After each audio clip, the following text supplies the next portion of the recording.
Present continuous tense এর সহজ ব্যাখ্যা। অতীতকালে কোনো কাজ কিছুক্ষণ ধরে চলছিল বা হচ্ছিল বোঝালে পাস্ট কন্টিনিউয়াস হয়। সহজ কথায়, অতীতে কোনো একটি নির্দিষ্ট সময়ে কোনো কাজ চলছিল বা করছিলাম এমন বোঝালে এটি ব্যবহার করা হয়। নিচে এটি সহজভাবে বুঝিয়ে বলা হলো। গঠন প্রণালী স্ট্রাকচার। এই টেন্স গঠন করতে হলে সাবজেক্ট অনুযায়ী ওয়াজ অথবা ওয়ার বসে এবং মূল ভার্বের সাথে আইএনজি যুক্ত হয়।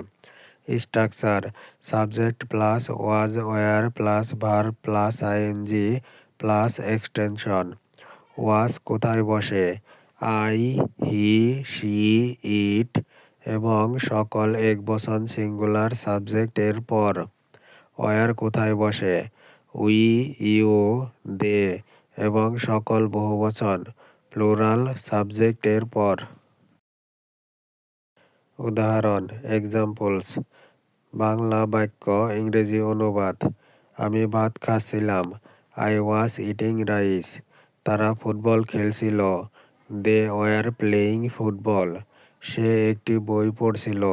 হি ওয়াজ রিডিং এ বুক। বৃষ্টি হচ্ছিল। It was raining. নেতিবাচক ও প্রশ্নবোধক রূপ: নেগেটিভ না-বোধক, ওয়াজ ওয়ার এর পরে একটি নট বসাতে হয়। Example: I was not sleeping. আমি ঘুমাচ্ছিলাম না। ইন্টারোগেটিভ প্রশ্নবোধক, ওয়াজ ওয়ারকে বাক্যের শুরুতে নিয়ে আসতে হয়। এক্সাম্পল: ওয়ার দে প্লেয়িং। তারা কি খেলছিল? মনে রাখার সহজ কৌশল: যদি বাংলা ক্রিয়ার শেষে ছিলাম, ছিলে, ছিল, ছিলেন থাকে এবং কাজটি অতীতে চলছিল বোঝায়, তবে সেটি পাস্ট কন্টিনিউয়াস। বিদ্রোহ: অনেক সময় অতীতে দুটি কাজ একসাথে ঘটলে যেটি চলছিল সেটিতে পাস্ট কন্টিনিউয়াস হয় এবং অন্যটিতে পাস্ট ইনডিফিনিট হয়। যেমন: যখন সে আসলো আমি পড়ছিলাম। I was reading when he come.